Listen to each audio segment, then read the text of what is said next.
Welcome to another episode of Inspired Voices. My name is Oliver Riera, and this is Willie Raysor. Now, do I look this way or do I look that way? My way. Okay. Yeah, for the whole thing? Yeah. Okay. We're just having a conversation. Okay. So, Cool. yeah. Why don't you tell everybody what you do? What's up, man? So I am you might know me from film. So of course, television actor, movie actor. Also, I am an entrepreneur. I try to build businesses and, a life coach and public speaker and teacher. And You're just adding shit in there. yeah, I know, right?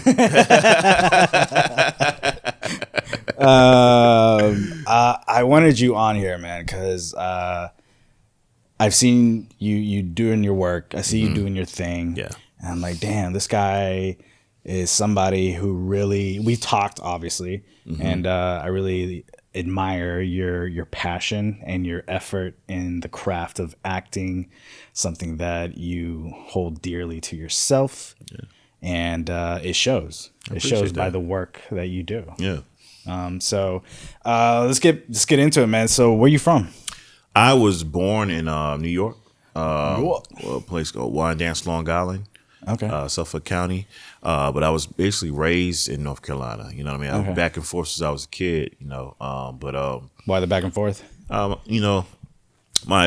mom, my dad were going through some things before they passed away. And we just ended up back and forth. And then when I got older, I decided to, go back to my roots and visit my family and stay a bit and then I ended up traveling, going to other places, different states, stay a little bit in DC, stay a little bit in Florida. Like by yourself? Or? Yeah, well, yeah. Well, originally I traveled with some friends and stuff like that, but got in trouble with them a lot, so I ended up trying to do things on my own, you know what I mean? Yeah.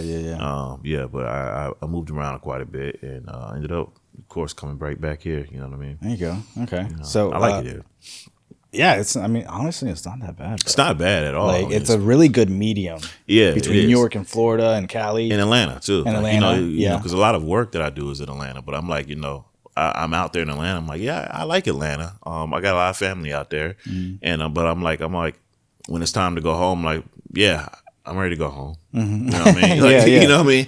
I enjoy Atlanta. It's a little bit too busy for me. I like to kind of chill out. You know what I mean? Relax. Especially that highway right there. Yeah, man. Goes through Atlanta. Oof. Yeah, it gets I don't like crowds. I don't like people stepping on my feet. I feel suffocated. Too many people around me. You know what I mean? Especially when it comes to high traffic areas too. Yeah. North Carolina's becoming like that. Raleigh's becoming like that pretty bad. You know what I mean? It's gonna become like a metropolis for sure. Yeah, it is. With metropolis comes the problems. Yeah, for sure.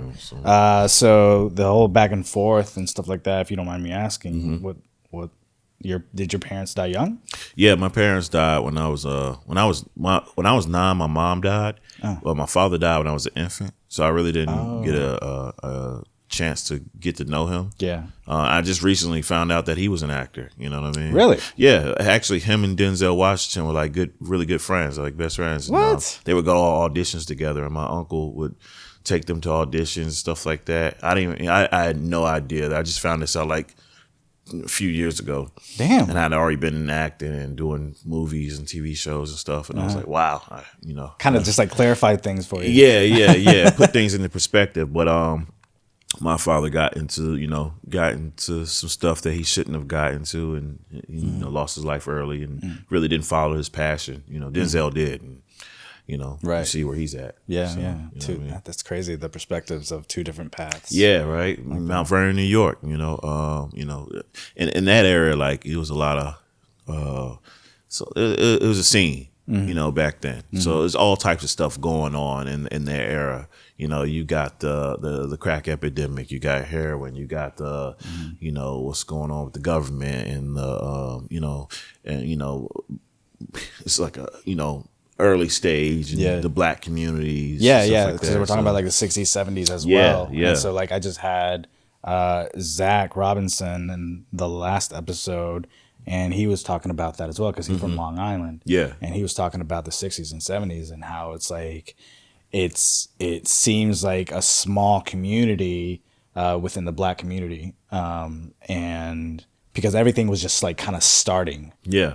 Around in that time with music and, and funk and you know, just all these different things for a whole generation of people. Yeah, exactly. So that's interesting, man. So do you feel like you started to go, I'm not sure what happened with your dad or anything, but do you feel like you started to go the route your dad went to? No, well, kind of. Yeah. Well, my father got involved in drugs, but not on the, all right. So we both got involved in drugs when we were younger, but he got involved in the process of doing the drugs. Oh, okay. I was in the process of selling the drugs. You know what I mean? Yeah. There's the business side of it. Yeah, exactly. I was in the business side. I was like, being young and I was homeless at this time. So I was trying to figure out ways to make money. So I ended up getting involved in the, drug trade, got involved with, I wouldn't say bad people because, just like me, they're trying to figure it out. You know what I mean? Yeah. We were hustlers. So we were trying to, we stacked our money up and we tried to live a better life. My father just got involved on the other end, you know what I mean? Gotcha. With needles and all types of stuff like that, and took his life early. You know what I mean? All right. So, yeah. I'm sorry to hear about that. But you were in it. It's life, man. You know what I mean? Life, right? That's how I feel like, you can't live here forever. Yeah. You know? Yeah. You got to make your choices. Yeah. You got to make good choices or bad choices, but, you got to make a choice. Well, that's interesting. So you were trying to just survive. I was trying to survive, man. It's a jungle out there. You know, I'm always trying to survive. Most people, when it comes down to it, I believe everyone's trying to survive. But it also comes down to what are you willing to do to survive. You know what I mean? Yeah. I was thinking about this earlier today. I like to do a lot of audiobooks and stuff like that. I listen to or I actually read a book. I've got hundreds of books at the house, and I was just into a book the other day, and actually recently, and these people were like, in the story, they were saying how, they were slaves. And in order to survive, the chancellor would allow them to join his army. They got to go kill some random other slaves that they don't know. And it's like, well, what do what happens after you kill these people? Do you become free, or do you just get a lot of power and you move up the ranks and stuff? Like, what is enough to say, I don't know. That stains my soul. Are you willing to go out there and kill a whole bunch of random people just so that you can survive? Yeah. And I'm like, nah, I probably not. If it's like, if someone's holding a gun in my head and say, kill this random person that I don't know, and you'll live on, but you'll still be a slave, just go ahead and kill me now. Yeah. Yeah, it's like that just reminds me of, like, in the slave time when the people were like, okay, you two fight. Yeah, wins exactly. gets to live. What are your morals? if enough of you fight back, right, then there's no one for them to force to do anything. If we all fight back, well, this is the problem with our community today. Blacks, Hispanics, whites, everybody's fighting with each other. You know what I mean? Well, instead of fighting the people that we should be fighting, right? The government, who have the power, right? The power the people with the power, and who are puppeteering, controlling the situations. Why are we fighting amongst one another when we should all be like, these motherfuckers over here doing some crazy. Let's go fight them. You know what I mean? Let's go do some karate on their ass. Right? You know what I'm saying? Yeah, that makes complete sense, man. Yeah. And surviving, and you went through homelessness. Yeah. And is that because your parents moved on? All right. So when my parents died, I was into a foster system. Oh, okay. With third cousin who really didn't, who really didn't have our best interests at hand. You know, it was more about the money. The cousin was taking care of you? Is that Yeah, what you're a third cousin that were taking care of us through, we were basically wards of the state and we were left in their hands. And it was more about the money they were getting was going towards their kids. And, we get the hand-me-down clothes and their kids would get the new stuff, you know what I mean? Like on Christmas, I'd get like the same toys every year, you know what I mean? But their son's getting like the newest game system and stuff like that, you know what I mean? Which, I can't say, they did buy us stuff for Christmas, stuff like that. So it wasn't totally wrong, but you could tell that it was more of, we weren't their kids. Right. You know what I mean? Yeah, and they made that apparent. Yeah, they made that apparent, and we're going to make sure our kids are good. And so we didn't have that in our lives. And, and my sisters, they were already like, one of my sisters, like, I never knew this until recently. She has bipolar and a little bit of schizophrenia. So she was kind of like going through it as a kid, and we didn't know. No one, it wasn't diagnosed. So yeah, she was like a rebellious. Yeah, she was very rebellious. So she ran away very, very early. You know what I mean? And there was a void that was left with when she left. And then my other sister, she stayed by my side as long as she could, but she was like, I can't take this verbal and mental and physical abuse anymore from these people.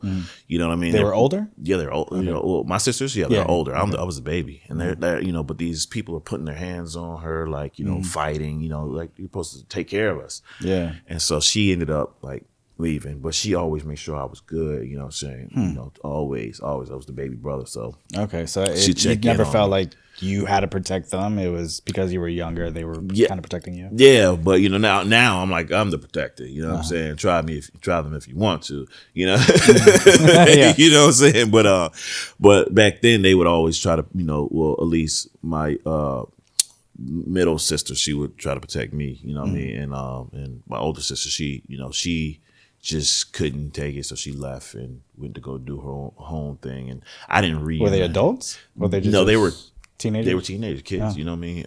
I didn't reunite with my other sister until I was an adult. After she had ran away. I remember they had found her one time, and we were at the police station to go pick her up, and me and my cousin, we were outside walking with her from the police station.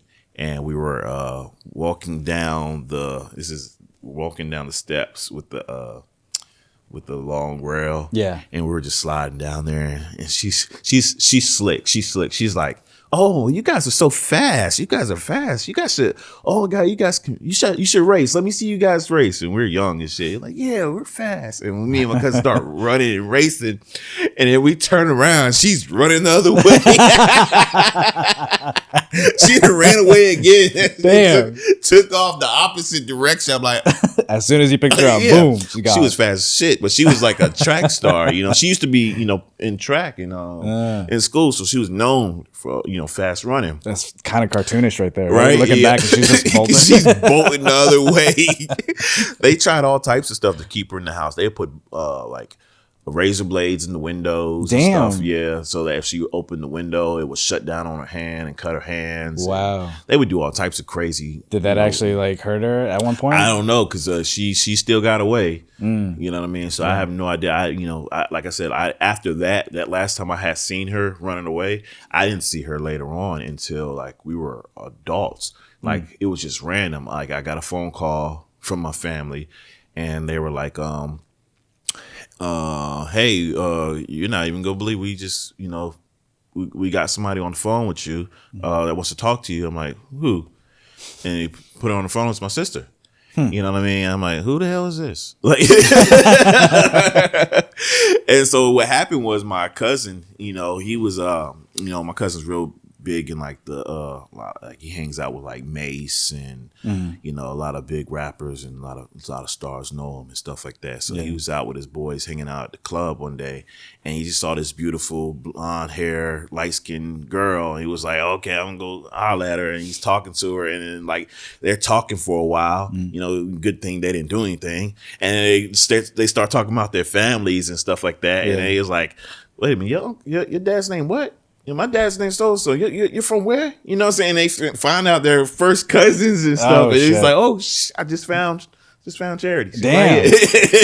Damn. Yeah, so it was a crazy situation. You know, I mean, they were about to date basically, Right. You know what I mean, and so but they they got on a personal level first, which I respect that, you know what I mean, to know each other first, and hey, that's what I say. If you out here and you want to date somebody, find out about them first and talk to them first, because you could be messing with your first cousin, you don't even know it. Yeah, for real. Hey, let's take a pause real quick. Why don't you tell me about this hat right All here? right, so this is my brand, Cuckoo. So this is a brand I created years ago when I was with Damon Dash years ago under Blue Rock Records. Right. The Money League Boys, I had created this, and this stands for knowledge over opinion. Okay. That's what the COO stands for, and this is has always been my brand about find out about something first before you have an opinion on it. People can always see you. Kind of relates to what we were just talking about. Exactly. You know what I mean? I throw that hat on, and you immediately think thug, but you don't know me. Yeah. Find out about me first, get to know me. And most of the time when people get to know me, they have a different... Read the book, not the cover. Exactly. You know what I mean? It's like a neighbor I had years ago, Miss Shirley, older white lady. Mm-hmm. When I first moved into the neighborhood, I'd pull up and had BMWs and all types of nice cars pulling up. And I had enough driveway in my front of my house for 3 cars to fit. And so I would fit all, three of my, I fit my 2 cars and then my guest car, whoever would come over. And, she would have a fit about that. She's thinking, oh, they're selling drugs in there. They're gangsters and all types of stuff. And so she would, she was head of the HOA. She would report me all the time. Yeah. You know what I mean? I'd get letters about the HOA. Was it just letters that you got complaints from? Police would be over there. Really? Yeah. That's scary, bro. Yeah. You know what I'm saying? And so... especially for a minority. Yeah, she didn't know me. Right. And then one day, one of my friends was over, and she was talking to him. I wasn't there because I'm not even giving none of my energy. Mm-hmm. You know what I mean? I don't allow people to have my energy all the time. Mm-hmm. So I just would ignore it. And she found out who I was and what I did and stuff like that. And because he kind of let her know. You know what I mean? Mm-hmm. And one day I'm just walking back to my house and she just comes up saying, "Willie, I just wanted to apologize. I just didn't know anything about you, and I thought so negative of you, and I didn't know you guys had a clothing line, and you were an actor, and you were so successful, and I'm just so sorry." And I'm like, "It's all good, I could have said, 'Fuck you, bitch,' and you know what I mean, old white lady, but I'm like, man, I just went, on respect mode and was like, it's okay. Bygones be bygones. Yeah, it's okay. She learned her lesson. Bye-bye. Yeah. And I just went about my business, and, and never heard from the HOA again. Never heard from HOA again. That's good. She was like, every time she would call me, she would knock on my door after that and need stuff. Really? Randomly. "Hey, could you put this smoke detector up at my house? Or could you do this?" I'm like, God, what happened? Started dodging her. Right? But I ended up giving her some of my clothes and she started wearing it. And she'd actually go watch my movies and at the movie theater. She would say, "I just saw Harriet. You did a lovely job. And I saw you on this show and that." Yeah. And so, yeah. That's cool, man. Yeah, you know what I'm saying? Never judge a book by its cover. That's basically what it is, knowledge over opinion. You can have your opinion all day, but until you find out what the knowledge about it, what's real about it, you still know nothing. Right. You know what I mean? You're still in that hypothesis mode. You know what I mean? Like what they say in science class, the scientific hypothesis and all that. I like that, man. I like that a lot. Thank you. So let's going back to your journey. Yeah. I know you were also rapping at. Yeah. When did you get into music and all that? So I was doing music when I was real young, man. Yeah. You know what I mean? Was that part of the hustle for you? Yeah, that was part of the hustle for me. I had been doing music for years. Since I was younger, I had a few situations where we were in some good situations, first, my boy Nas, he hooked us up, and we were with we had a little situation with Blazing Sounds and Lil Jon, and we were making music with them. We were going around doing tours, but he'd have us doing. That's when you were young? Yeah, when I was younger. I was like 13, 14. Oh, really? We were opening up for people like people I did not know. Like we were opening up for like old school bands from like somebody in the Blue Notes or Harold in the Blue Notes or something like that. I'm like, what is this? Was it even hip hop? They were like a jazz band or something? Old school stuff our grandmas would have listened to. Like we're opening up for these guys. Like and then that's funny. Then later on, I still was doing music. I got locked up for a little bit, and when I got out, my boy that I grew up with, my boy Zeke and a few other boys, Spitta and all these guys, they were still with a guy that I have a lot of respect for, that I've known for a long time. Big Boosie, you know what I mean. He was in the movie Paid in Full years ago. He actually helped put the movie Paid in Full together, him and nice. Jay Black and Harlem World J and all these guys and Dame Dash. Right. And so Boosie, that was my boy. He was like, yo, get Bones back over here. I was hustling and I was trying to do my thing, but he was like, yo, get Bones in the studio. We're going to try to, because he was like, I respect Bones because every time I see him, he always show real love, genuine love. He ain't faking about it. Yeah. You know what I'm saying? He showed real respect, and you know what I'm saying? He's trying to get out of these streets. Y'all steady trying to go back in there and have a good time.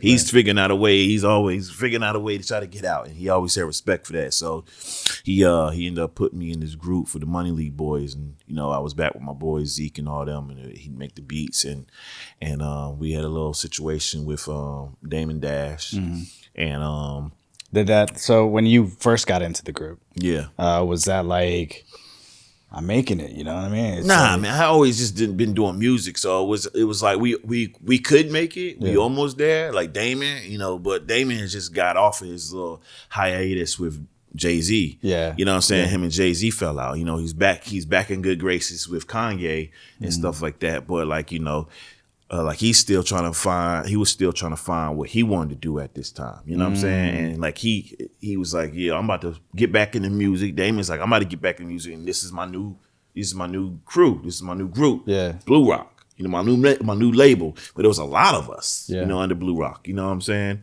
And so they put us out there, but Dame's thing was like he wants us to do everything with a live band, and so we had rehearsals. We had to be at the rehearsals every week, and we'd travel and go to different states and do shows and stuff like that. So we was back. Did it feel like it was like getting together? Yeah, it felt like it was getting together. Right? Yeah, it felt like it was really getting together. Okay. We was on the road. We possibly hit it. We was about to do some bigger and better shows, and then he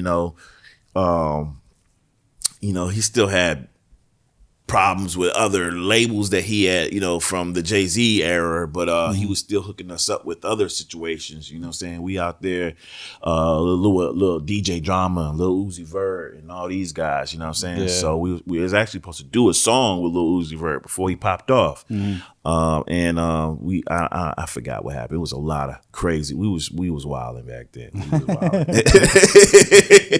We weren't focused. Yeah, I was focused. I can say that I was trying to get in the studio all I could, but Yeah, you seem like the guy that's always been focused. Yeah, I try to stay focused, man. My boys sometimes they'll get like, oh man, some legs walk by. They try and jump on it. What I mean? Or they ready to go have a good time. I'm like, man, I'm ready to go back to the studio.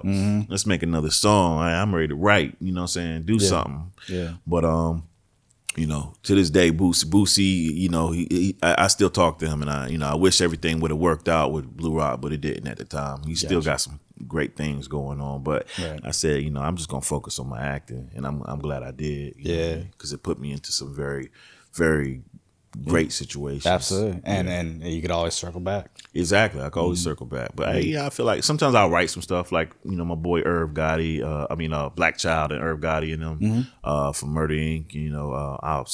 I'll send Black Child some stuff and go from there. But Black Child, that's my boy. So that's dope, man.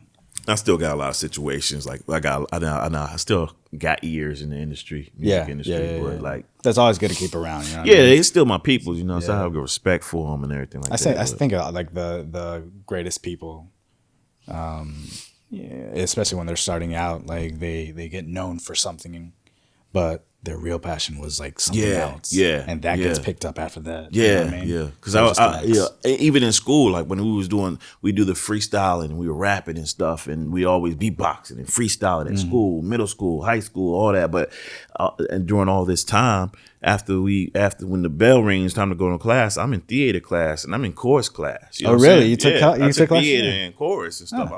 I was trying to be, I was nerded out. I'm like, I don't care about no football game. I'm in here with all these beautiful women in Yeah. theater class. You know what I mean? Like. What made you want to go that route? Like I've always wanted to do it since I was young, man. Ah. Even when my mom was alive, you know, I would do church plays and stuff like that, and she'd always have me in the church doing all the types of plays and stuff, and I, you know, You got a kick out of it, huh? Yeah, you know, and I remember going to like my sister's talent shows, and I'd just be so interested in the entertainment thing, you know. And, So you think you picked it up from her? from my mom, From your probably? sister? From Like sister. watching your sister doing that? Well, she wasn't acting. She was just Just being on stage. you yeah, know? probably. You know, my sister. They used to force us to sing in front of the church, and you know what I mean, and all types of stuff. Like I think I always had that entertainment background in me. Even I used to be a radio host at different radio really? places. Yeah. Okay. I used to do that.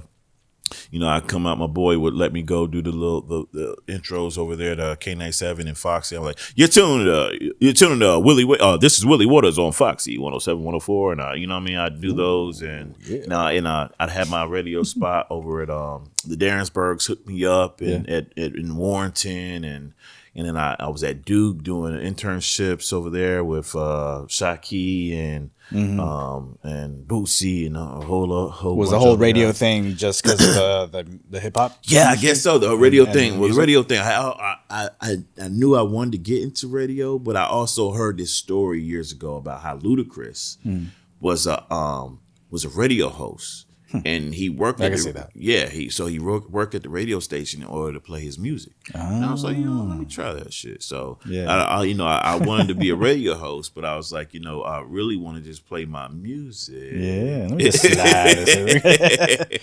Yeah, but I actually ended up liking it. I'd go up there and I'd interview people, and I'd get interviewed, and it was fun for me, and I enjoyed it. So I did radio for a couple of years, but I knew that wasn't my end all be all. You know what I mean? I know it's like, I really like this acting stuff. Did you think at an early age that acting was your end all be all?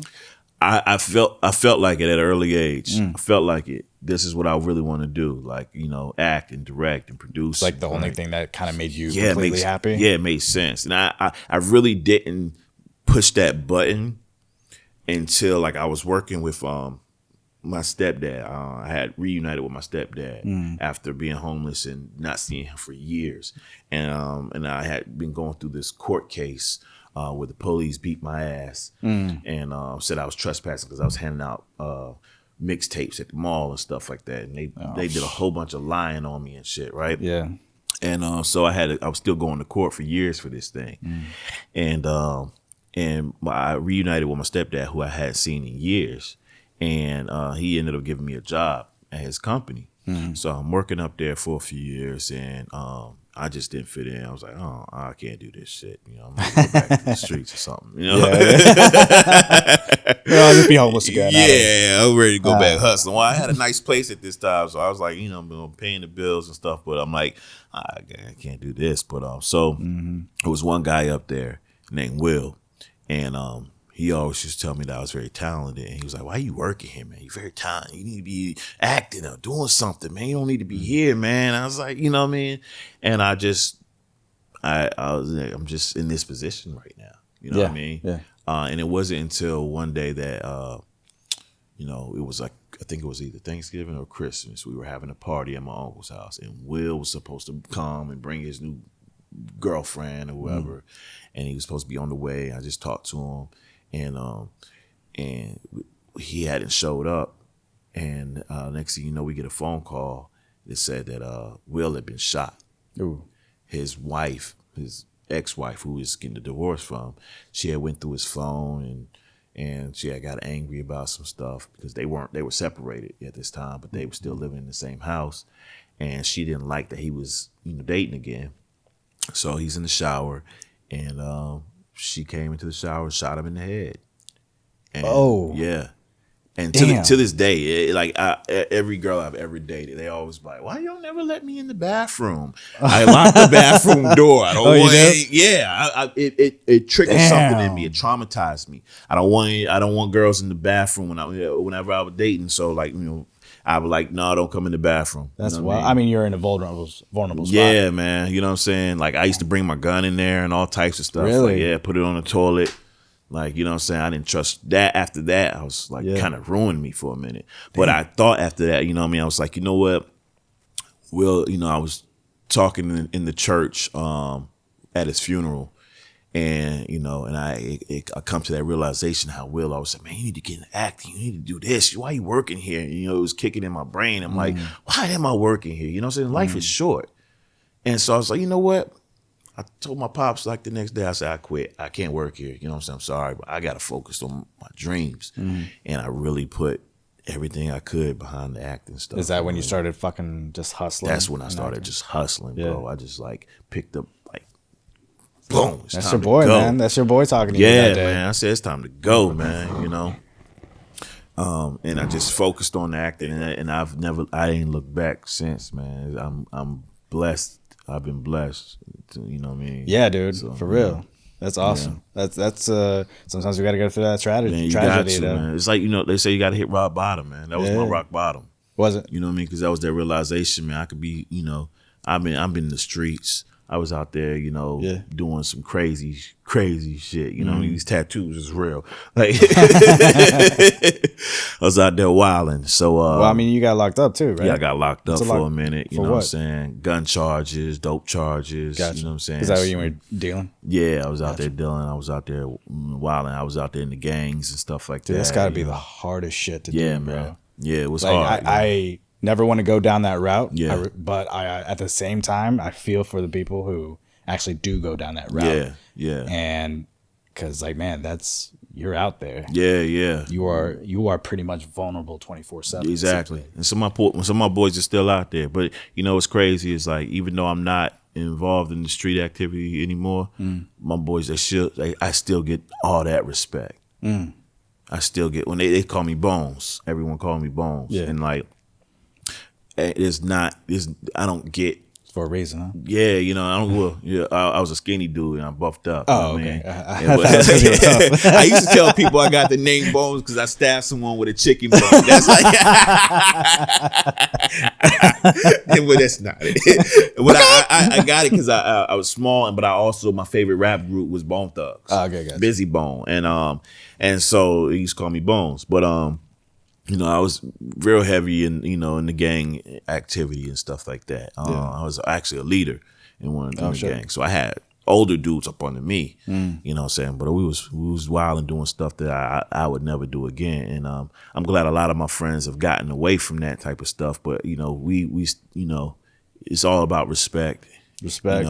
At the same time, it's a lot of stress, I feel it's really stressful because you're always looking over your shoulders. Yeah. And I don't ever want to look over my shoulders again, man. Yeah, I feel it, man. Constantly. That's why you're working hard. Yeah, I used to have to wake up in the middle of the night. I used to sleep with a gun. I used to have 2 guns, two under my pillow.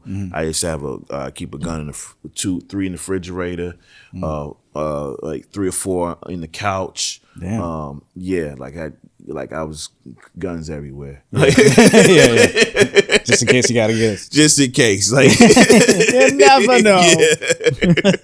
I was known for that. People would come over, my boys would come on, like, let me hold a gun. Here you go, clean them up, boom, boom. They go back out with them and and do what they had to do. But I had to get away from that, and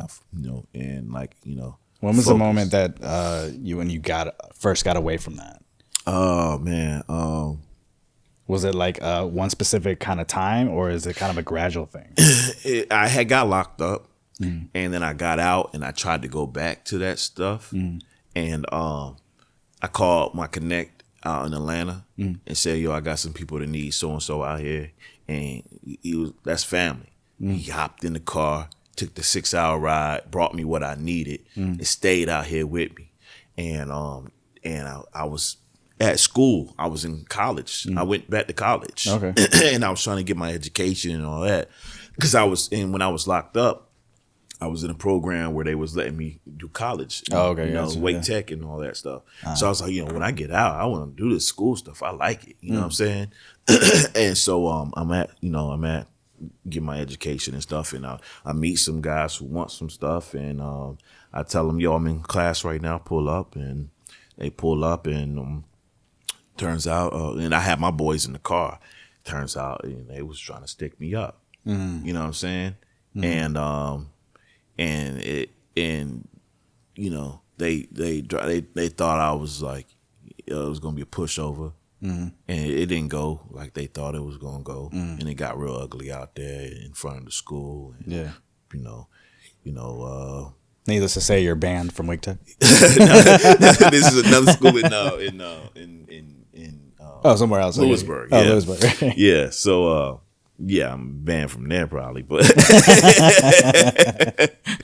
but it got real ugly, and I was like, you know what, my sister got real scared for me because I wouldn't let it go, and I was looking for them Even after? day. Oh, afterwards, yeah, I was yeah. looking for them every day. Damn. Come out with a gun looking for them, and I was like, she was scared, and she reached out to my connect and told him, yo, my brother's bugging, he's doing this and that, and he called me. He's like, yo, bro, just let it go. Just let it go, man. You doing real good out here. Just focus, man. Just let it go. It's okay. We make up for it, man. And because it wasn't about me. I was like, you took something from. I'm trying to get back on my feet, and you took something from me when I'm trying to get back on my feet, and it wasn't even mine. And that's what really hurt me because I'm like, I'm real big on making sure, I make good with people.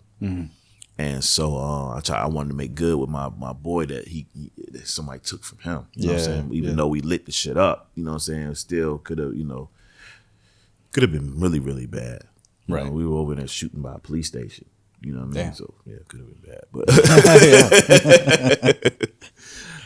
but yeah, man, I just like, I try to go a different route, man. Yeah. Okay. So that's that. Like after that phone call, you kind of just settled back into the school, kind of try and drift away from the and gang life. I got all the way away from it and started focusing. I got being with Boosie and and focus. When I got with Boosie, Dame saw me. I'm dressing like proper and stuff. He's like, this cornball, you know what I mean? But I could rap, Right? Because I was trying to do things different. I was coming off of, I would have to meet the boys. We would have to go do a show or a rehearsal, and I'd come straight off a set from filming something. You know what I'm saying? From filming a small gig, start small little commercial or something like that. And I still have my uniform on from filming and stuff, looking cornballish. You know what I'm saying? But I ain't like, I don't care. Like, I'm on TV. I'm filming. I'm working. So that was a snowball effect. And when we weren't doing the music anymore, and I just really, really started focusing on the acting, the TV. What was that? Better. Was there a specific timeline as far as like when you were like, okay, I have to part my ways with the music for a little bit and focus on the acting and stuff like that? I wouldn't say a specific date. It was like the last straw kind of thing.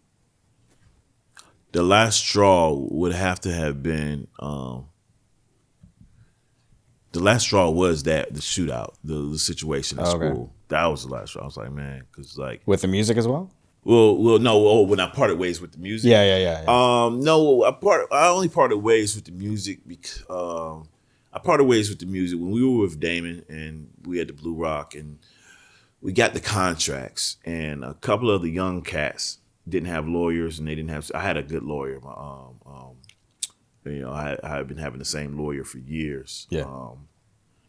And we just go way back from when I was when my cousin was with Shorty Low and all that stuff. So I met him because he was his uncle was working with Shorty Low, and my cousin was working with Shorty Low, and so he became my lawyer.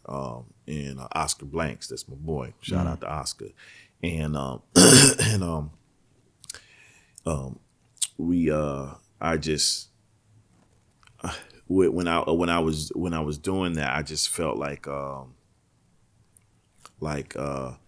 he was helping me get into different situations, writing music and stuff like that. You know, with different types of stuff. Like we'd write music. We were writing music for different types of artists. I wouldn't want to say any names because a lot of big names, but you know, and things weren't working out the way I wanted to, and when we got the Blue Rock situation, a lot of the younger cats, they didn't have lawyers, they didn't have backup. So when the contracts came, they were like, "I'm not signing this," and it was kind of like pressure on one end from some of us to say sign it, and pressure on the other end to say don't sign it. It was a back and forth teeter thing, and they ended up not signing it, and then like the whole kind of situation kind of broke apart because there was no deal in place to say, well, you know, we're in charge of this, this, and this, and this, and you're gonna get this, and people felt like they were gonna get taken advantage of. Yeah, the contract's big, bro. Yeah, it's big, but like I had my contract looked over through my lawyer, and they were like, well, you know, they were gonna let their lawyer have them look over it for the younger people, and me being the guy I am, I'm not trying to, you know, throw shade, but I'm like, hey, you guys, y'all shouldn't have the same lawyer. That's not how it really works. Because like if you end up getting the same lawyer, or you have the lawyer that the label gives you, then you can really screw yourself. Because they work for them. They don't really work for you. Right. They're working for whoever's paying them. You know what I mean? Yeah. Whoever pays the best anyways. So they that situation kind of got thrown in the trash because of that. And you know, everyone was really salty because those guys didn't sign the deal. Yeah, that's a hard decision. Right? It's a big decision, especially when they were young. They were way younger than us. Yeah, so it means like they wanted it. Yeah, and we all needed to sign it at the same time for the situation to be good. But you know, like it is what it is. We still, you know, broke up, and we still have somewhat of a relationship with some people. Yeah. But like that just wasn't my end all be all, anyways. You know what I'm saying? Hold on one second, man. All right.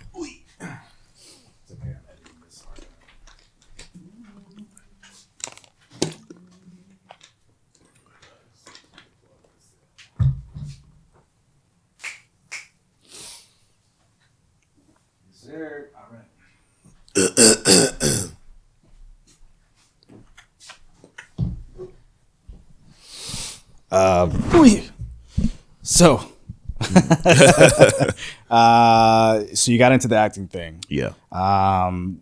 What was the first thing that you did with acting when you got back into it? Well, when I got into it, so what I did was I had to figure out how to get an agent. That's the first thing you wanted to do? Well, I had to figure out the steps of everything. Yeah, I had to figure this shit out on my own. There was in this area, like you can go to LA, you can go to New York, you can go to Australia, you can go to, you know, Chicago, and they have these acting schools, they have these acting programs, they have all this. There's a lot of actors, a lot of talent, you know, even in Atlanta. But in North Carolina, there was like, you know, there's people acting, but there's no one teaching them, you know, and then not like a big name, not school. The big names, exactly, and like, you know, and that didn't come till later. And it's like, so if you want to learn, you have to go out of the state. You got to figure it out. You know what I mean? So I had to figure it out. I would travel and try to take classes in Atlanta or wherever I could. But then I would also this is when, you know, you're able to get on the internet, and the internet's popping. So I'm like Googling stuff and Yahoo and stuff, and like trying to figure things out, how to become an actor and stuff like that. I had to figure it out on my own. Right. And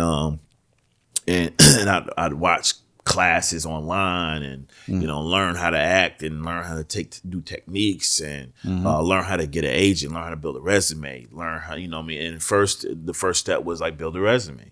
You know what I mean? And it's like, how do you get a resume? We don't never been working. Right. So I'd lie on my resume. I'm like, that's not how you do it. And then I got on this thing online. I forgot, it was like 24-hour movie or something like that, where the local people would get together and try to make short films. Or like in 24 hours. Yeah, in 24 hours. And and and so we would make little short films, and that really helped because it's like, okay, now I understand.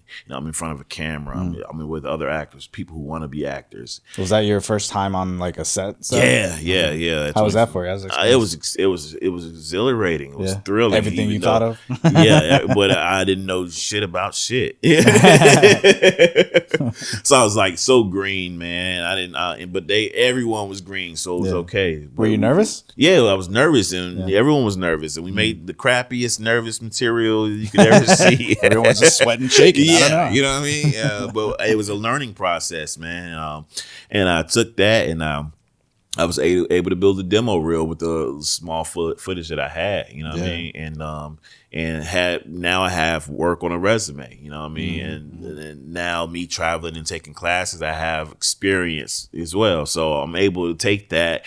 And I sent it to like over 100 different agencies. Damn. Because I reached out to some people that that's commitment, bro. Yeah. So I had to find out what is an agent. How do you find out if a real who's a real agent? Because there's a lot of scams and people like, hey, you pay me up front and then you do this and this and this, and I'm like, so I'm like, I'm ready to pay. You know what I mean? And I talked to a few people that were actors, and he was like, no, that's not how you do it, man. Right. You know what I mean? You don't do it like that. If you got to pay an agent up front, then that's not a real agent. And so I had to learn, I didn't learn the hard way because I never paid them, and I almost did. That's good. Yeah. And Same. So once I learned that, I was like, give me my money. Oh, you faker. But I still spent money because I would travel long distances just to get bull crap. And sometimes they do this thing down in Raleigh where they would have on the radio, if you want to be in a Disney movie or Nickelodeon, come to this hotel. Come to this hotel, and you go out there and audition. You're all reading the same monologue. And you're walking down this long thing in front of people, and it was bullshit. Hell yeah, bro. Yeah, and they were like, it's a marketing scam. Yeah, man, they were making money because you got to pay to do that stuff, and. Like they were like, oh man, you're good, man. And then like you can make it, and they pull you to the side and they have you come to the back room by yourself, and then that's when they tell you, so it's gonna cost this, and this, and this, and this, and you're gonna do this and this, and I'm like, wow, I didn't know it was gonna cost all this. Yeah. So do you have your parents here with you? Anybody here can help you? And I'm like, no, I'm here by myself. Okay. That's okay. We read over the contract. Yes. And so they want you to pay for these classes where they're not qualified to be even teaching you. And they make you do makeup and modeling. I'm like, I don't want to learn how to put makeup on. You know what I mean? Like, what do I need makeup for? Oh, just in case you're on set. That's what they do. That's what the makeup artist They have a makeup artist, right? And so I just felt it was cheesy, and I started Googling stuff because I'm a good Googler. Yeah. Me too, bro. Me too. I'm like the best. Like, I'm like, oh, fake. You know what I mean? And so like after like 3 times, and I had learned it was really fake, I was like, I got to figure out how I can find like a real agent. Yeah. And I contacted some people that were acting, and they were like, hey, do this and this and this. And I was like, okay. And they gave me a list of different agencies. So I contacted like 100 agencies. Yeah. And I sent them my resume. I had took pictures. So I had got with these guys that did like modeling shoots and stuff like that. He took some portraits of me. They weren't even headshots. They were like full body portraits of my whole, like how you doing? Yeah. The cheesiest stuff, I thought it was the coolest stuff ever. And I sent those in with my resume, the little reel I had, and like almost every single one of those agencies hit me back. Really? Except for one. The one that was in Wilmington that was real big. STW. Oh, STW. They did not want me. They wanted no parts of me. Right. I have no idea why. Someone said because they think they might have had someone who looks like me on their roster. But every other agency hit me back. Interesting. And so they were like, we would love to have you. And so I reached out to my friend that was in the acting industry. And was like, hey, man, all these agencies want to hit, like me. What should I do? And he's like, well, I know these. And this one's a really big one. You should check them out. And I ended up contacting him back. And when I hit Rusty up, and he wanted to sign me, the rest is history, man. You know what I'm saying? That's been like my father. he's like a father figure to me, man. He's taking care of me, make sure I have money in my From pocket. the top, huh? Yeah. From the bottom to the top. Yeah, from the bottom to the top, man. And like I was sending horrible auditions. I'm talking about like my auditions, like you could hear like I'd be on the side of the road with cars driving by. You can see the cars in the background. There's a tree behind me. Can hardly hear you. Yeah, you can hardly hear me. And like, or I do it. But I said. And a car goes, so yeah. So like, yeah, or I'd be in the bathroom with the most horrible lighting and the echo, and you can see the mirror and the reflection. Oh my God. He called me. He's like, so Willie, you really want to do this? You sure? I was like, yeah. What was he? Was like, because it's not seeming like these people, these other actors, they really want to do this, and you have a lot of competition out here, and they're going to give you a run for your money. And if this is not something you want to do, you need to really sit down and take a look and see if this is something that you really want to do. Interesting. Yeah. I was like, yeah, I want to do this, Rusty. I just didn't know how. I was like, on my own. Mm-hmm. You know what I mean? Yeah. I'm like if I go to Wilmington, maybe I can, figure some stuff out because they had some situations out there. Right. But I'm like, I'm trying to figure this out by myself. Right. I don't have any help. And I didn't want to tell him that. Rusty never, to this day, never knows what I was going through when I was homeless and living in the storage unit and in my car. He never knew any of this stuff. You know what I'm saying? Right. And so he was just like, was that at the time when you started acting too? Yeah, Okay. yeah. So but I never wanted to burden him with it because it was nobody's burden but my own. Because I was like, I'm gonna figure it out. Yeah, you know what I'm saying? Yeah. I'm gonna figure this shit out. You know what I mean? I don't need nobody. I got this. I'm gonna figure this out. Yeah. And so, but he stayed giving me auditions. People kept wanting to see me audition. He would give me feedback from casting directors, say we really like him, but we wish he'd do this and this. I think he's brilliant, and because I do the craziest things. I did not care. I was going all in from auditions, and then I went to classes and I started getting better and owning my craft and kind of like building it, rotating and asking other questions. I go to class. You remember I went to Moonlight, I met you and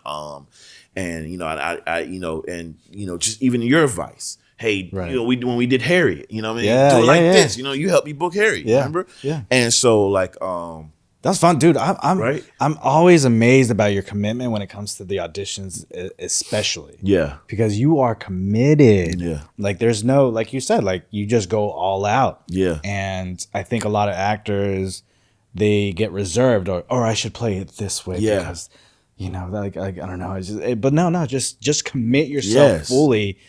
Make yourself so vulnerable, so that people look at you like, dude, that guy is crazy. Yeah. Let yourself go there. Yeah. And people are scared to be themselves sometimes in front of other people. It's like they could be themselves all day when when they're at home and no one's there, but no one knows that little goofy noise you make with your girlfriend or your little cousin or sister or something. Like nobody knows those little noises you make. You know what I mean? Those little creepy things you do around the house. I know that you go about no one knows that stuff because you're embarrassed. Right. And like me, I don't give a fuck anymore. Yeah. I'm gonna be me. And that's what a lot of directors and producers and stuff respect, because it's when I was around David Yates and David Gordon Green, I'm like, I'm being myself. And so much to the point where I'm on the set of Halloween Kills with David Gordon Green, and he actually wrote a part for me in the movie. And we had such a good relationship that when it was time when they said, okay, Willie Raysor's rapped, David was like, man, you rap?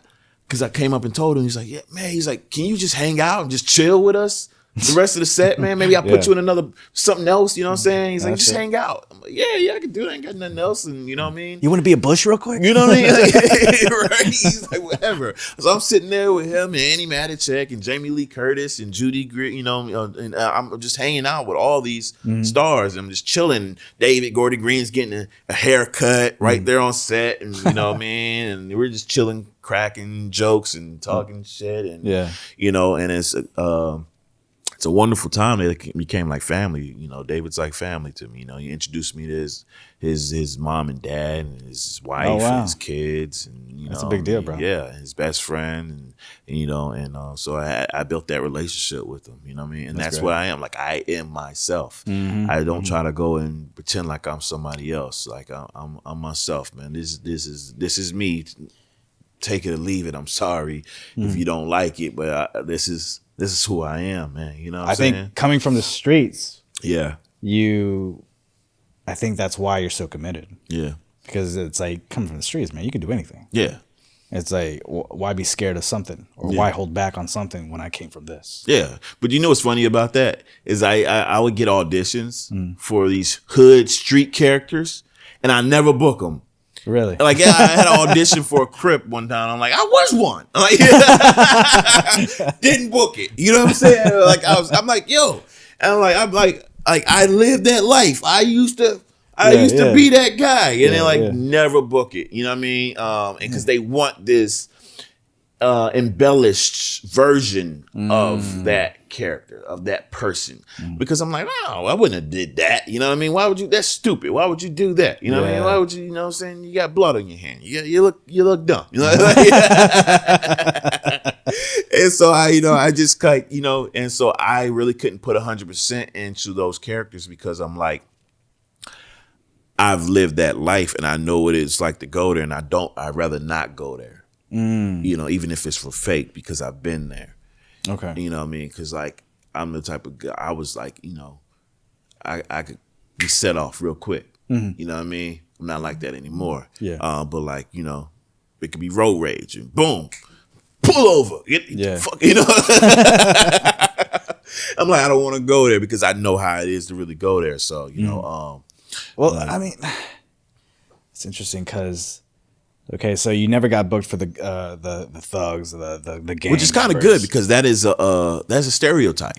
It is a stereotype, and I'm getting booked for these wonderful, brilliant characters. The father who's addicted to drugs and straight out of the military, and loves his family and do anything for his young boys and his wife, and like I get those the teacher, you know what I mean, I get those, man. Like I don't want to have to always be carrying a gun or selling dope to get my point across. You know what I'm saying? But the fact that you never got those roles, did it tell you something about the acting industry as far as what kind of characters they look for? Sometimes it's embellished, I believe. Or like, do you feel like a lot of? Oh, okay. So do you feel like a lot of it's embellished? Yeah, well, some of it, because I was watching this show called Black Lightning. Great, this is a lot of great acting on there. But I remember seeing this young man that was on there, and you could tell he was straight out of Juilliard. And the way he was supposed to be a gangster, and he was talking like he was talking opera. Get off of me, fool! You know what I'm saying? Yeah. I'm like, he booked the gig. If I said that on the streets, bro. You know what I'm saying? I'm a street, Holmes. You know what I'm saying? I'm like, God dang, that's what y'all want. You know what I mean? I'm like, that ain't. Yeah. You know what I'm saying? Most of the time, when you really live that life, you don't talk much. Yeah. You know what I'm saying? You don't let a whole bunch of people know what you do. You know what I'm saying? Like, yeah, you're not out here. You're not out here. You're right here. Yeah. You might have some people got tattoos and they can see it on their face, right. But you can see it just like David Yates. You tell me, David Yates, when we were on set filming Pain Hustlers, she said, Willie, you have such a life in your eyes. It's in the eyes. He said, tell the story through your eyes. That's it. Tell the story through your eyes. And that's what was important. It was the story that I was telling with my eyes, the simple movements that I could make. You know what I mean? The simple, just like, you know what I mean? It wasn't big and grand. It was right here. Yeah. It was personable. It's like when you look into somebody's eyes, oh man, he's serious. I feel like that's a hell of a knowledge to tell somebody. Yeah. You know what I mean? Like as an actor. Yeah. So I feel like that you took that to heart. Yeah, man. With all your roles. Yeah, man. Because, when I was on Pain Hustlers, And I was still a little green when because I'm like, I'm with Davey Yates. He just came off of doing 4 Harry Potters and Fantastic Beasts movies. I got Emily Blunt right here. This Andy Garcia's in the movie. You know what I'm saying? Chris Evans just comes off of doing Captain America. And I've got Captain O'Hara from Home Alone, the mother in Home Alone. Yeah. I'm like, you know what I'm saying? Like, I couldn't believe it. So I'm like a little like, oh my gosh, you know what I mean? But I'm cool. I'm playing it cool. I'm chilling. You have to, right? Yeah, you got to.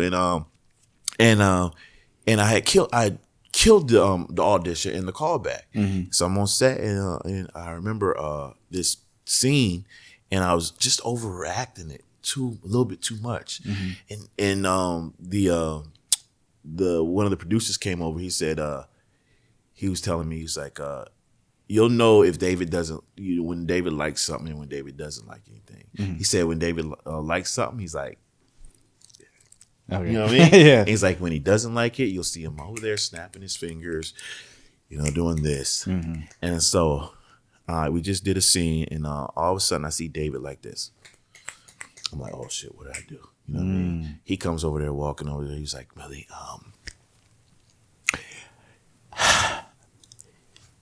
you're an incredible actor. And I knew that from the first time I saw you. You are a star, Willie. You're a star. But if you don't get this scene right, you and I, we are fucked. The two of us, the both of us, we are fucked. The story is in your eyes, Willie. Tell the story. You have it. You're an incredible actor. You have it. Tell the story. Is that the monologue you did?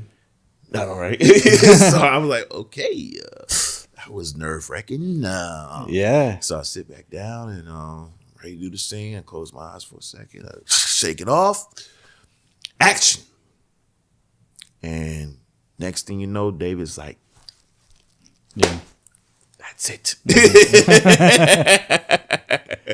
Gave him the scene. You know what I mean? Yeah. So, did you feel like you had, so when he talked to you and then that's nerve-wracking because I've been on sets before. You didn't do a good job. You didn't do a good job, right? Yeah, but I've been on sets before. But the thing about it is the directors, I'm glad he was honest. Don't let me get away with murder.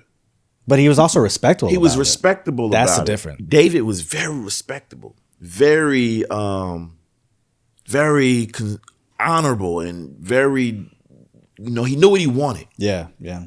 And he knew I could deliver it. Only I could deliver it. You know what I mean? There was like no other choice.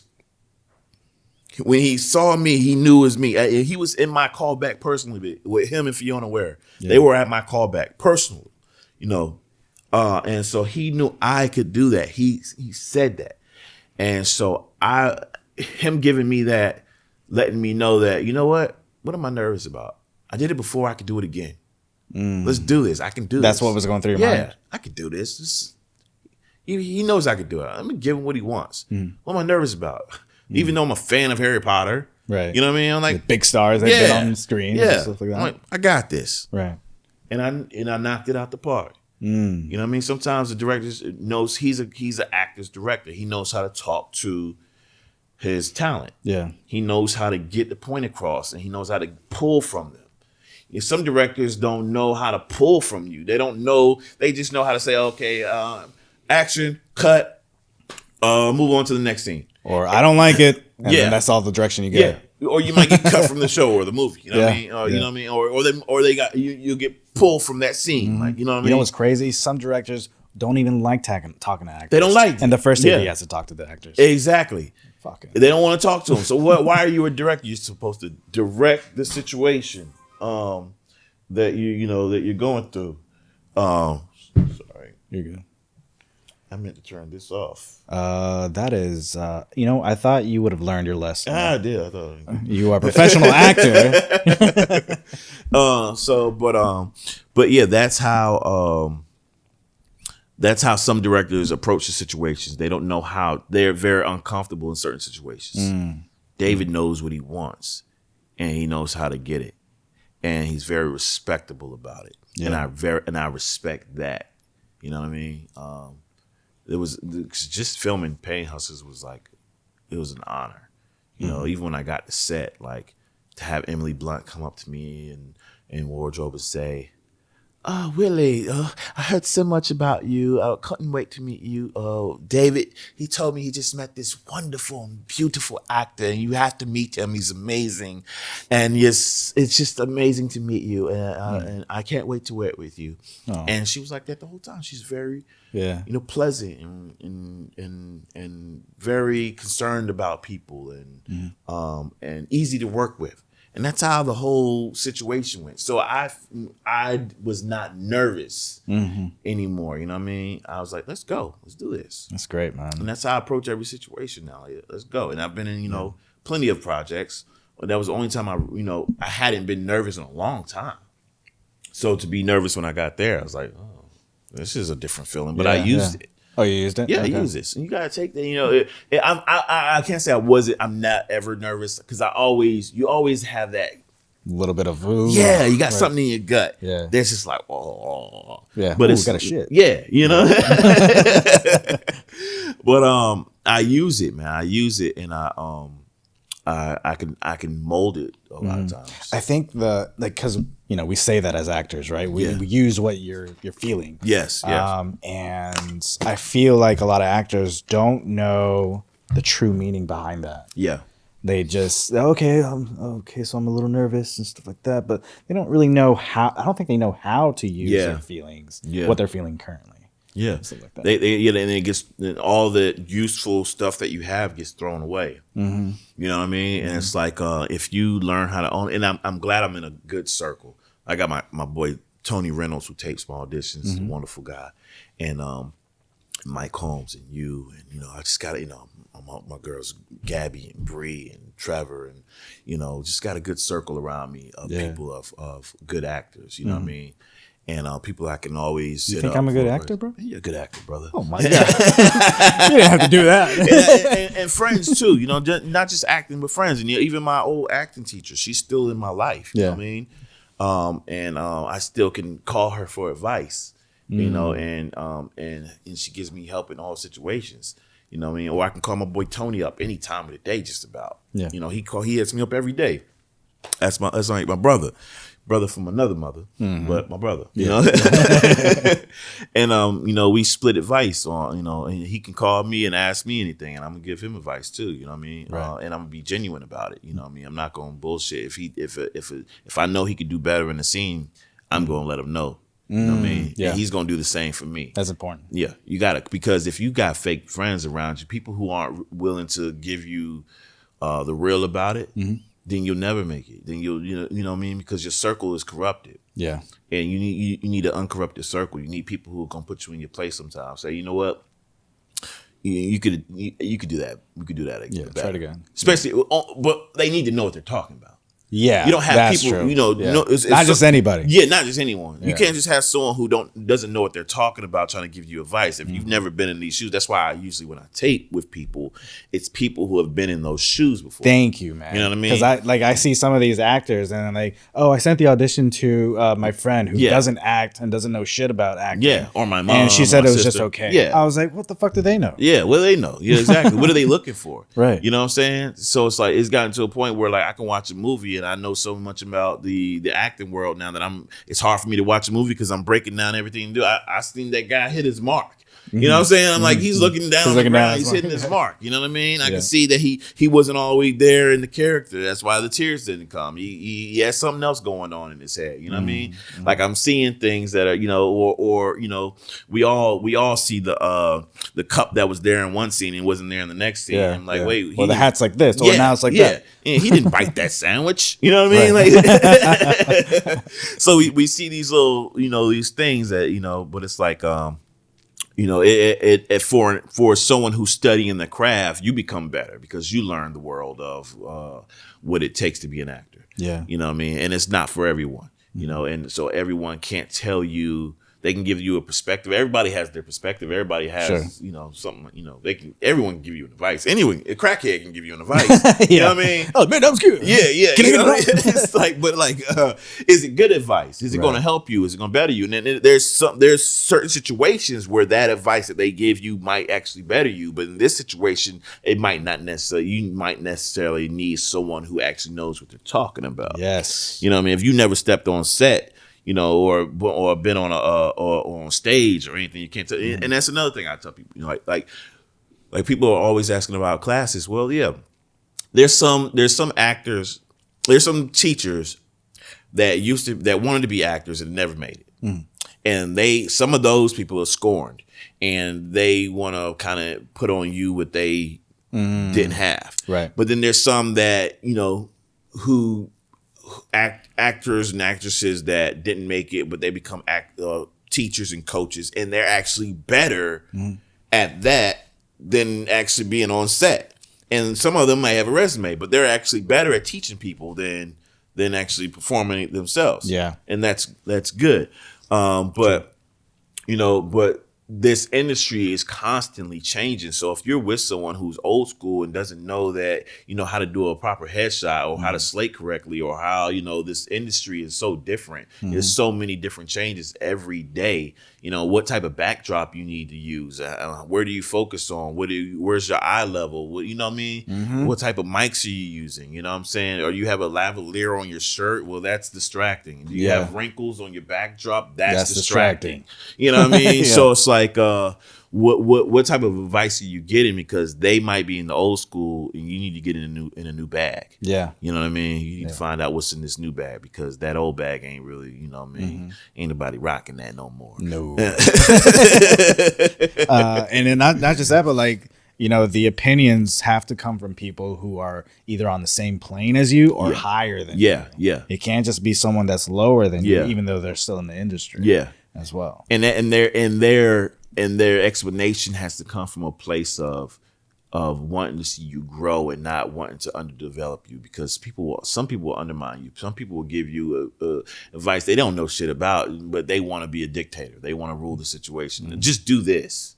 Right. I remember that's why I stopped going to this one school that's out here. I won't say any names, but I had a situation with the guy who was taping me, and he was supposed to be the only one taping me.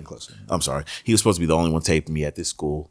And we had a good situation, and but he had a lot of stuff going on in his life, and he kind of put that on me. And so I would say, hey, I got another audition, you ready to rock? Yeah. I'd get to the studio, and he'd have some random guy I'd never met before, doesn't have a resume. He's going to be taping you today. I don't know this guy. I don't have a relationship with him. You know what I'm saying? Yeah. And as soon as you get in front of the camera, and I as an actor, what do? We prepare. Yeah. Actor prepares. So instead of let me show you what I've got prepared first, he's like, this is what you're going to do. You're going to do it like this, going to do it like this, like that. You didn't even know what I have. I don't even know you. Right. You've never even seen what I can do as an actor. Yeah. And you're already telling me I'm going to move like this. I'm going to come in like that. I'm going to talk like this. I'm going to do. No, that's not how I do things, man. Yeah. You know what I'm saying? What you tell him? I did that tape and I never used it, and I never came back. You just retaped something. Yeah, I taped it somewhere else, and I never came back. Yeah, and I was like, you know what? This is not a healthy situation, because it happened 2 times, and then twice is enough. I won't allow it to happen a third. You know what I'm saying? And so I got out of that situation. And a lot of people that were in that situation told me that they got out of that situation because they felt certain things, certain vibes, and I'm a big vibe guy. Once the vibe gets bad, I'm out of there, boy. I'm out of there. That's how I saved myself from getting kidnapped when I was young. I felt the vibe. Oh yeah, yeah. What happened there? Oh man, when me and my cousin, we were out there playing with some. We were out playing, and some drunk guys pulled up in a truck, and they tried to kidnap us. They grabbed my cousin, tried to tie him up with rope, throw him in the back of the truck. Damn. And they threw a beer bottle at me. See, I got a gash above my head. Threw a beer bottle, Jesus. And opened my eye up, and blood's coming down. But I'm like a track star. took off running. And my like cousin's like, assistant. he's like, Ron, Willie, Ron, get away, go get help. I'm like, I'm out of there.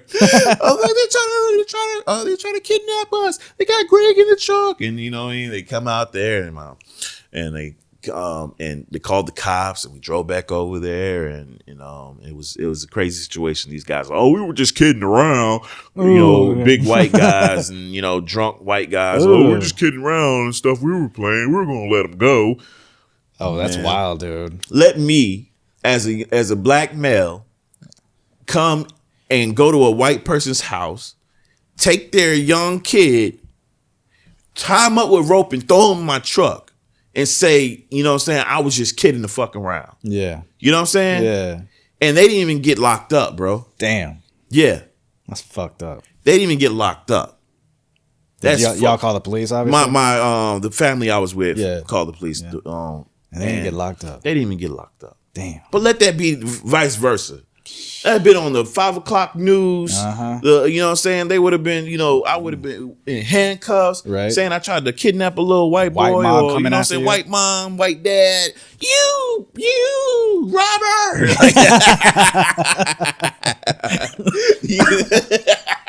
Fuck. My son is traumatized. Right. Yeah. So I'm right. Right. So gonna learn today.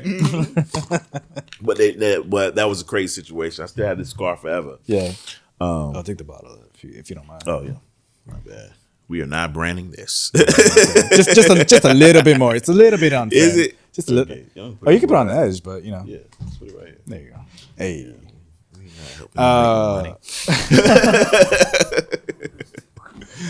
Yeah. Okay. Damn. Yeah, man. All right. Well. Yeah. From the streets to kidnap to man, to drugs to rapping to acting. Yeah. You lived the life, bro. I lived a life, man. You know, and I even tried to go to church and stuff like that. You know, and try to get my life right and stuff. And I remember, you know, I went to church one day and I was homeless and I was really, really bad. And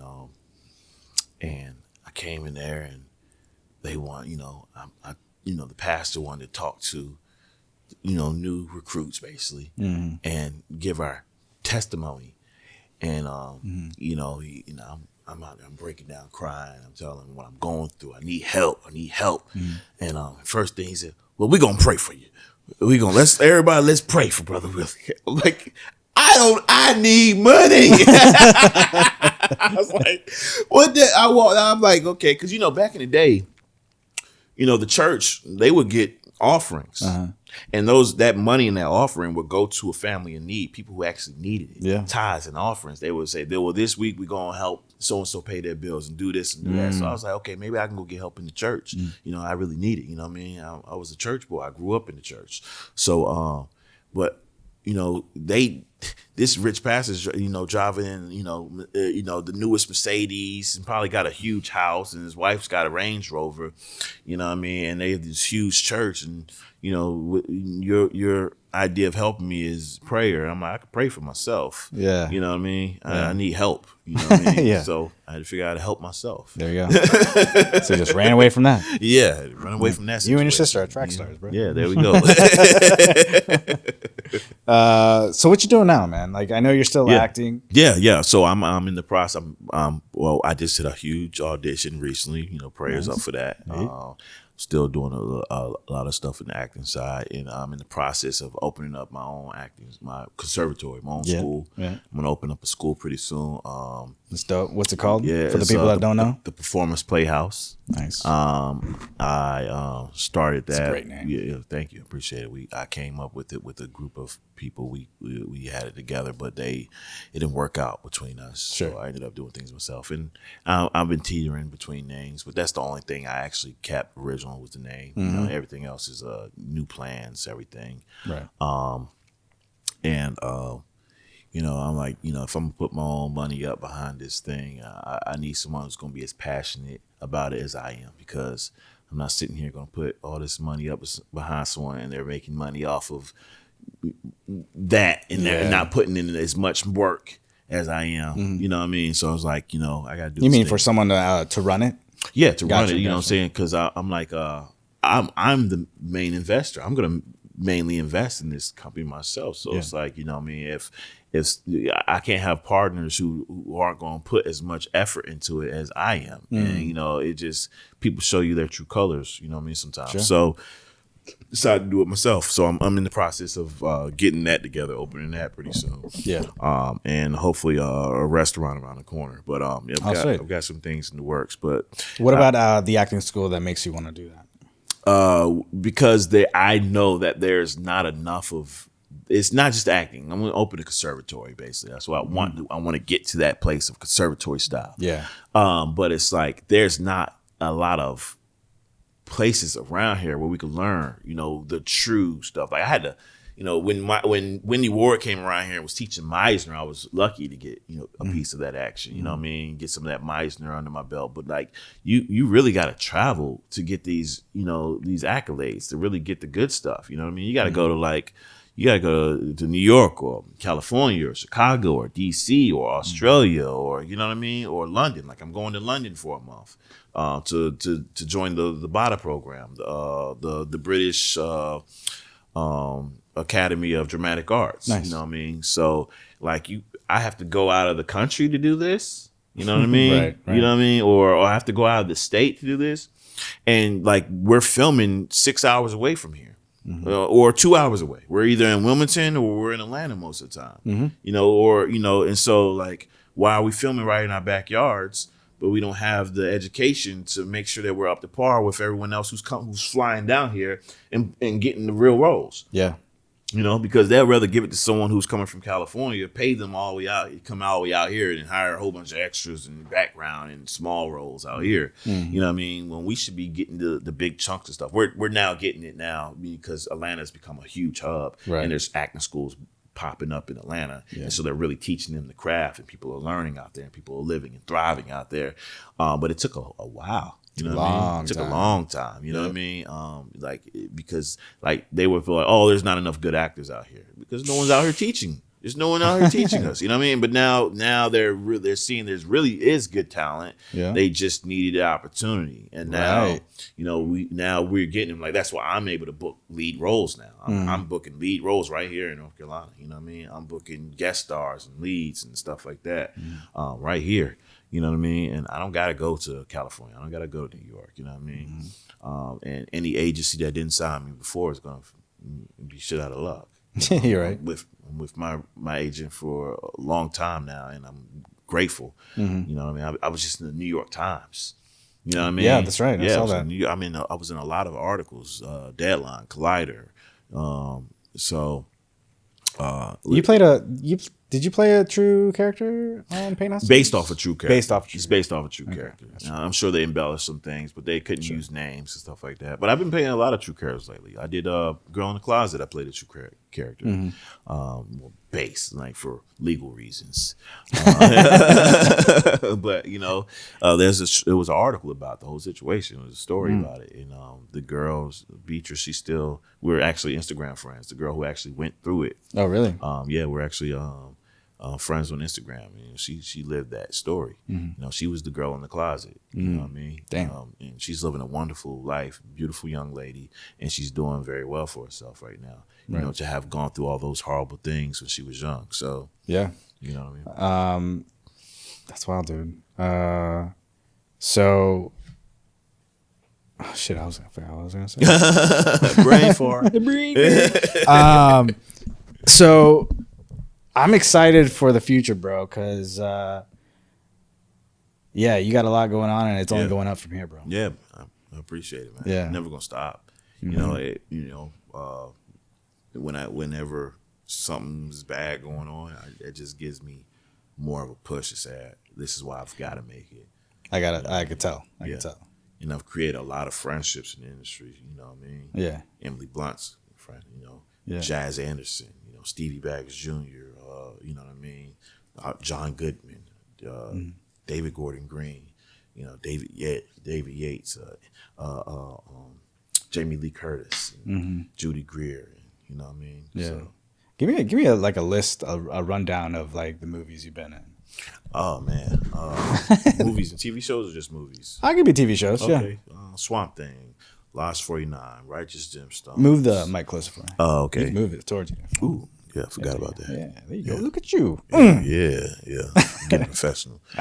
So like I said, Lost 49, Righteous Gemstones, Swamp Thing, Harriet, of course, Pain Hustlers, Girl in the Closet, Will Trent. I played Juice on Will Trent. Right, saw that. 8th Round Pick. I just did a movie. It's coming out pretty soon. I have no idea when the deadline is. It's called The Sins Beneath. I played a wonderful role in there with my co-star Jana Allen, directed by Aaron Paderewski. Is that the one with the kid? Yeah, I've got a kid in there. Yeah. It's a horror movie. It's man, I can't wait to see it. Hopefully it comes out great. But yeah, we had a lot of fun Because you posted a clip, right? Yeah. Well, no, I didn't know. I haven't posted. They don't even have a trailer for it yet. Oh, okay, gotcha. That's something else. That's another film that I'm waiting for the release called Forbidden Fruit. Gotcha. Oh, that's right. Yeah. But yeah, just it's amazing to have even worked on any of these sets and these projects with these people, man. You know what I mean? Yeah. I'm on Hulu. I'm on Netflix. So I'll get on the plane sometimes, and I'll play my movies. Yeah. And I'll just I'll just keep on playing them and playing them. Just Put it on mute sometimes. Yeah, just put it on mute. Yeah, let them residual checks build up. There you go. I tell people, I say, man, if you gonna catch a flight, put my movie on and just let them residual checks build up for me. You know what I mean? But yeah, man, I've been in a lot of stuff, man, and I'm excited for what's to come. Right. Because I get better and better with my craft. I'm continuously learning, continuously building, continuously perfecting. And I'm very excited for what the future holds. You know? Dude, I'm excited for you. Thank you, man. Honestly, thank you. I'm excited for you. This is wonderful. This is a wonderful setup, thanks, man. I appreciate it. Beautiful. You know, I love doing this because of this interaction. Yeah. And honestly, like we talked a little bit about my what's going on in my life and trying to figure things out and what I want to do really. Yeah. And I started with what makes me happy. Yeah. And when I had this before, it's what made me happy. Yeah. So I started this back up again. And through the process of doing this, I found myself more. Yeah. So it's just starting from that one thing that made me happy to start off as a foundation in order to progress to the next level. That's important. That's important. Yeah. And what makes you happy? This makes me happy. Family. You know, my loved ones. You know, and I don't speak on a lot of my family because I'm very protective. Sure. About those people because it's certain things I try not to talk about because of the fact that there's crazy people out there. And you know, people will always try to do something stupid. Goes back to the bathroom. It's like I don't want anybody that I love to get hurt because you're gonna take me back there. And I don't want to go back there. Right. You know what I mean? I'd be like Liam Neeson in fucking in all his movies because they're all the same. Right. Hey, you should be the black version of Liam right, Neeson. the black version of Liam Neeson, or you know, or Denzel. Yeah, you know what I mean, and all his new movies because they're all the same too. But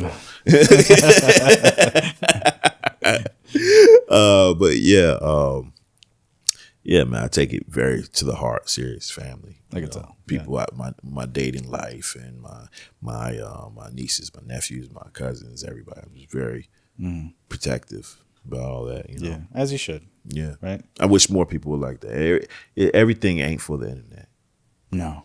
You know what I mean? Everything ain't for the internet. And I see people up here just embarrassing themselves, man. It's crazy. Yeah, gotta be careful on that. Especially as an actor, you gotta be careful. Yeah, man. With that kind of thing. Oh yeah. So. Yeah. Yeah. Well, I appreciate you coming on the show. I appreciate you bringing me on the show. Hey. That's it, man. You want to tell people kind of where they can find you and stuff like that? Oh man, you can look for me out at Willie Raysor, WILLIERAYSOR. That is my Instagram. Please don't follow me on Facebook. Follow me on Instagram or Twitter, or formerly known as Twitter X. I feel like Facebook is more personable. Yeah. If I don't really know you, then I don't need to be friends with you. Right. Like Facebook. If you want to follow me, you want to support me, you want to be a good, help my journey, the best place for that is like Instagram or X, right? Twitter. I don't want to even call it X. It feels weird. Yeah, it does. Because Facebook is for like people who know me, went to school with me, or I go to cookouts with, or family, been to your house, been to my house. You know what I mean? Like I get so many people who are like, oh, I'm gonna Facebook you. Why? Why? Just follow me on Instagram, man. You know, I'm active on there too. Yeah, I'm active on Instagram. It's like so weird. I've got over probably 5,000 friend requests on Facebook, and hardly any on Instagram. Like so many people trying to follow me on Facebook because they know it's personable. You know what I mean? They want to be so much in your life. Yeah. Be attached to my account is blocked and locked and private and anything else you can call it. But my Instagram is open. So if you want to follow me, you want to support me, Instagram is the best place for it. And I do answer messages if they make sense. Right. And it's not like, hey, man, put me in your next movie, because that does not make any. You know how many messages I get? Like, put me in your next movie. hey kid, I got you. Oh yeah, I'm glad you messaged me. I was looking for you. I was looking for you. That's not how it works, man. Take some classes, and get some class about you. You know what I mean? Start networking. Start networking and learning. I had to learn it myself. And I do not mind giving you advice. I don't mind helping you and helping you get, if this is really what you want, but you got to know this is really what you want. Don't just be 40, 50 years old coming off of working at a food line or your job at the, at Cisco, and be like, I always wanted to be an actor when I was younger. And you're like, hey, how can I do that? Man, man, I've been doing this since I was younger. Like, or the people that just do it. Oh, you get paid for that much for that? Like, let me try acting. Yeah, I just want to do it now. Yeah, man, I want to be famous. It's not about being famous. I want you to feel me. I want to tell stories that people can relate to, that opens up your mind. I don't want to change your mind. I want to open up the conversation. Once the conversation is open, it's up to you what you do with it. You know what I mean? You don't have to say, I want to tell stories that change people. No, you don't have to change. If that's who you are, that's who you are. Yeah. But I want to open up the conversation. If once we begin the conversation, then we can work on something. If we don't have a conversation, we can't work on anything. We're going to be at odds all the time because I'm going to have my opinion and you're going to have yours. Yeah. But once we start that conversation, then we can have, so that's what I want. I want the art to speak for itself. I want people to relate to it. I want people to say, that's how I felt. I feel like this. And I want to get better at my craft. I'm going to constantly get better at my craft because I constantly want to tear back those layers of that onion. I want people to constantly feel that pain. I want people to constantly feel like this is where I felt like that yesterday. I understand that. Wow. Yeah. I didn't know I made that person feel like this. But me seeing that's how music speaks. Yeah. The real artists. That's why people love Tupac and Biggie and It's seeing a different perspective. Yes. You see yourself in the mirror and you say that was me. Or that is me. Or that's my cousin. Or that's my sister. That's my brother. That's my mom, my dad. You know what I mean? And I can relate to that story, that situation. You know what I mean? And so I want that to be in your head. I want those perspectives of other people to be in your head, what they might be going through. Yeah. It makes you a better person. Yeah. But you have to make that choice yourself. I cannot say that I'm going to change you. Right. It's like getting in a relationship and you know who this person is all this time that you got in a relationship and you be like, I wish you do this. I wish you act like this. You knew who they were when you met them. Why do you want them to change now? Find somebody who had those qualities. Yeah. But if they decide to change, it's got to be on their own free will. It's got to be on their terms. Right. Because then the change is real. It's genuine now. It's genuine. Do you want someone to change because you want to change? It's not genuine. They're going to be out cheating on you every other night then. Yeah. Doing what they want to do. Because they can be themselves. They're going to be them. You know what I'm saying? Because they're going to be themselves when they're not around you. Right. So that's how I want my conversations to go. I love it. Thank you. My man. Hey, if you like this episode, give it a thumbs up, give it a like, give it a subscribe, give it a thing, give it a review. Give it a ticket to talk. Give it a ticket attack and put it back. Man, I'm a rapper. No, thanks, man. I appreciate it. Thank you. Peace out, and I love y'all. Yeah, that's it. That's it. My man. Right. I appreciate you. Thank you, brother. Man, you know what I've been thinking about? What's that? I've been really thinking about this acting thing, and I really want to come back. I hope you and do. I feel like me coming back is my comeback, and I'm gonna fucking Do it. go, bro. Do it. And when you bring all fucking hell with you, brother. You know what I mean? Bring that fucking storm everything you got built up, everything you've been going through. Mm-hmm. Let these motherfuckers see it. Mm. You know what I'm saying? Let them see all this pain, every fucking thing that you've gone through that didn't work out, that wasn't meant to work out, and where it got bottled up, and let it release into these motherfuckers' faces, bro. Because they need to see who you are. They need to see Oliver. They need to see the one. That's You know exactly what I feel like, bro. Like it's a bottle and it's about to explode. Yeah. For real shit. Mm-hmm.